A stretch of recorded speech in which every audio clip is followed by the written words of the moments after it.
Mensuration areas నుంచి ఒక మంచి క్వశ్చన్ డిస్కస్ చేద్దాం.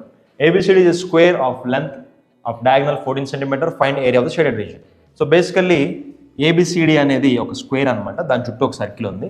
సో మనకి ఇచ్చిన డేటా ఏంటి, diagonal. So AC diagonal length వచ్చి 14 ఇచ్చారు. మనకు అనుకోవాల్సింది ఏంటంటే area of the shaded region. So shaded region అంటే ఈ సర్కిల్లో స్క్వేర్ని తీసేస్తే మనకి 4 పార్ట్స్ వచ్చినాయి, 1 2 3 4.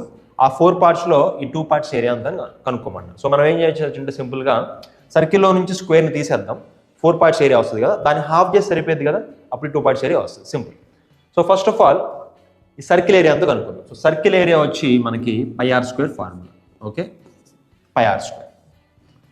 రేడియస్ ఎంత, సో రేడియస్ అంటే సెంటర్ నుంచి ఇక్కడ వరకు సగం, ఈ 14 మొత్తం డయామీటర్ అవుతుంది, అందులో సగం 7 వచ్చి రేడియస్ అవుతుంది, okay. So π means 22/7, 7 square is 49, okay. 22 7s 154. So this is the area of the full circle. So ఇందులో నుంచి మనం స్క్వేర్ ఏరియాని తీసేద్దాం. స్క్వేర్ ఏరియా ఎంత అవుతుంది, స్క్వేర్ ఏరియా ఫార్ములా మనకు తెలిసింది సైడ్ స్క్వేర్, కానీ ఇక్కడ సైడ్ వల్ల డయాగ్నల్ ఇచ్చారు.